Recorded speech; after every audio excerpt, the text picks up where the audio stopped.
नरेंद्र मोदी ने अपनी तकरीर में एक जगह पे तकरीर करने गए, वहां पे एक तकरीर में इस फिल्म की बाकायदा तारीफ की और कहा कि जो इस पे तनकीद कर रहे हैं वो बेसिकली इस फिल्म से जलते हैं। तो आप यूं देखें कि इस फिल्म को बाकायदा सरकारी सरपरस्ती हासिल है। मिनिस्टर मोदी ने एक अपनी तकरीर में कहा कि जी बड़ी अच्छी जो है ये काविश है, डिस्क्रेडिट करने की बात है और उनकी ख्वाहिश सिर्फ ये है कि सच को सामने आना चाहिए। उत्तर प्रदेश, गोवा, मध्य प्रदेश, हरियाणा, उत्तराखंड, गुजरात और कर्नाटक, इन रियासतों में बीजेपी की गवर्नमेंट है। इन रियासतों में इस फिल्म के ऊपर टैक्स खत्म कर दिया गया है। हिंदू मेजोरिटी के साथ जितना जुल्म आज के भारत तेरे टुकड़े हों के लोगों ने किया है, यानी हिंदू मेजोरिटी के साथ जितना जुल्म भारत की वो कम्युनिटी जो ये नारे लगा रही है कि भारत तेरे टुकड़े होंगे, वो कर चुकी है, उस पे उनको उस मेजोरिटी से माफी मांगना होगी।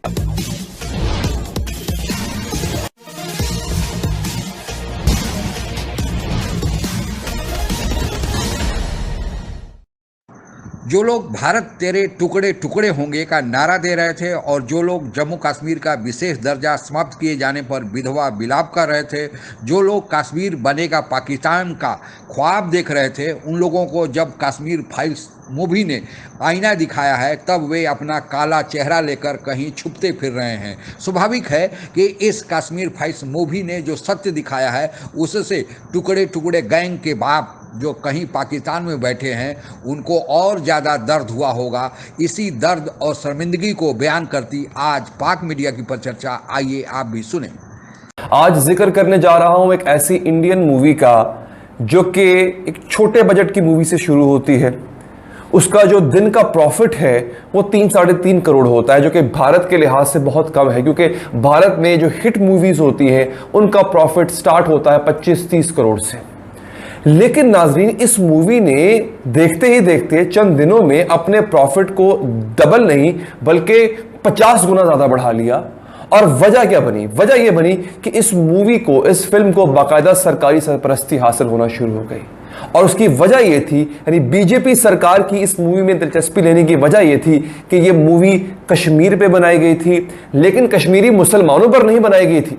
उत्तर प्रदेश, गोवा, मध्य प्रदेश, हरियाणा, उत्तराखंड, गुजरात और कर्नाटक, इन रियासतों में बीजेपी की गवर्नमेंट है। जैसे पंजाब में पीटीआई गवर्नमेंट है, सिंध में पीपल्स पार्टी की गवर्नमेंट है।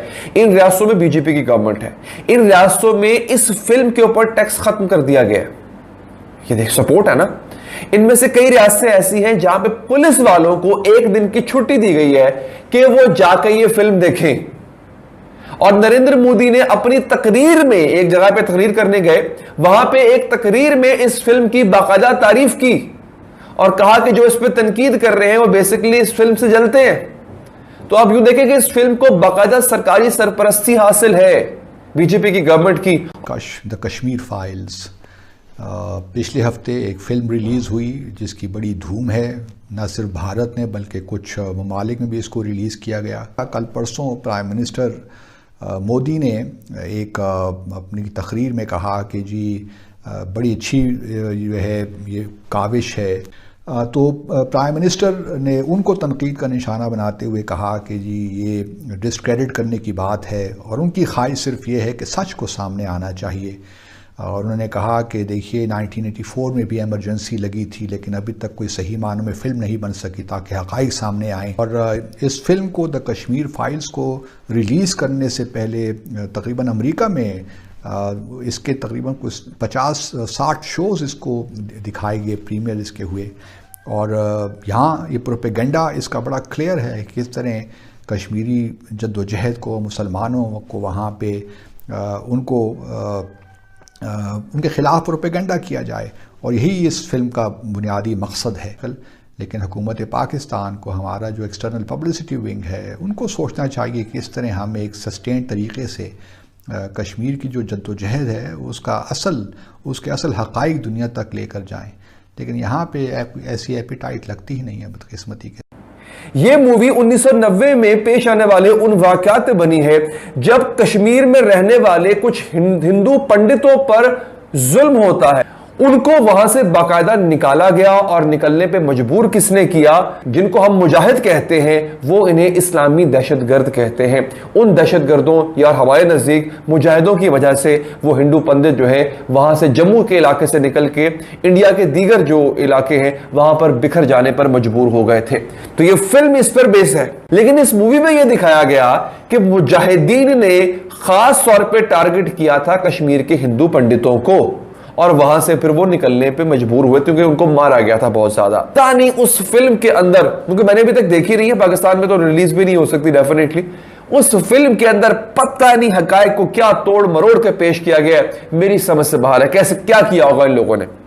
जिन्होंने उनके साथ जुल्म किया है सैकड़ों सालों से, यानी हिंदू मेजॉरिटी के साथ जितना जुल्म आज के भारत तेरे टुकड़े हों के लोगों ने किया है, यानी हिंदू मेजॉरिटी के साथ जितना जुल्म भारत की वो कम्युनिटी जो ये नारे लगा रही है कि भारत तेरे टुकड़े होंगे वो कर चुकी है, उस पे उनको उस मेजॉरिटी से माफी मांगना होगी। उन्होंने उस मेजॉरिटी को माइनॉरिटी से भी ज्यादा बुरा ट्रीट किया है। उनको दिल से माफी मांगना होगी कि हिंदुओं के साथ आज तक कितना जुल्म हुआ है और आज भी एक इलेक्टेड प्राइम मिनिस्टर को ये तस्लीम नहीं करते, उसके मानने वालों को या उसको वोट जिसने दिया है उसको ये तस्लीम नहीं करते और ये अपनी ही बात पे अड़े हुए हैं कि हम इस नज़म को इस्तेमाल करेंगे अपने मकसद के लिए। मगर द कश्मीर फाइल्स में इस नज़म को बहुत अच्छे तरीके से एक्सपोज किया गया। इस किस्म की बातें हो रही हैं और अब थोड़ा सा इसराइल से भी भारत ने बहुत कुछ सीखा है। 2015 से ये ऐलान हुआ है कि तकरीबन 6000 यूनिट्स बनाए जाएंगे जो कश्मीरी पंडित वापस जाएंगे कश्मीर वैली पे। तो लेकिन कश्मीरी पंडित अब अपनी नई सेटलमेंट्स वहाँ बना रहे हैं, जिस तरह वेस्ट बैंक में इजरायली अपनी जूइश सेटलमेंट्स बना रहे हैं, इस तरह वही बिल्कुल रेप्लिकेट और एमुलेट हो रहा है यहाँ पे। तो कश्मीरी अभी तक तो खैर 6000 यूनिट नहीं बने, शायद 1100 यूनिट अभी तक बने हैं, लेकिन इरादे वही हैं कि कश्मीरी और कश्मीरी पंडितों की भी गार में जो इंडियंस हैं उनको लाया जाए यहाँ पे कश्मीर में, ख़ास तौर पे कश्मीर वैली में। जम्मू कश्मीर का मामला बंटवारे के साथ ही 1947 से हमें विरासत में मिला है।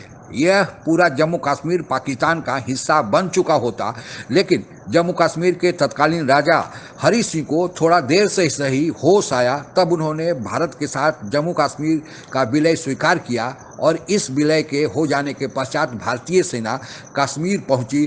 तब तक थोड़ा देर हो चुका था और जम्मू कश्मीर का कुछ इलाका जो पाक ऑक्युपाइड कश्मीर और गिलगित बल्तिस्तान कहा जाता है, पाकिस्तान के अवैध कब्जे में चला गया था, जो आज तक पाकिस्तान के अवैध कब्जे में बना हुआ है। पाकिस्तान 1947 से जो ख्वाब देखा था कि पूरा जम्मू कश्मीर उसके पास होगा, वह ख्वाब उसका पूरा नहीं हो सका और इसी कारण पाकिस्तान कोई न कोई बहाना बनाकर पाकिस्तान जम्मू कश्मीर को हड़प लेने के लिए कोशिश करते रहा है। इसके लिए पाकिस्तान भारत के साथ 4 युद्ध भी लड़ चुका है। हालांकि यह बात अलग है कि इन चारों युद्धों में पाकिस्तान को हार का मुंह देखना पड़ा। तब पाकिस्तान ने कोशिश किया कि आतंकियों को भेजकर जम्मू कश्मीर में अस्थिरता फैलाई जाए और फिर उसी अस्थिरता के कारण वहाँ पे बसे हिंदू जो कश्मीरी पंडित थे उन्हें भागना पड़ा। इसके बाद पाकिस्तान वहाँ भी सफल नहीं हो पाया, तो फिर पाकिस्तान ने सोचा कि भारत में ही हिंदू मुसलमानों को लड़ाया जाए और जब भी कोई मौका मिलता है पाकिस्तान इससे चूकता नहीं है। और हमारे देश में भी कुछ तथाकथित लोग बैठे हैं जो पाकिस्तान के समर्थक हैं, पाकिस्तान के ही गुणगान करते रहते हैं, वे इसका फ़ायदा उठाकर हर मामले को हिंदू मुसलमान में बदल देते हैं।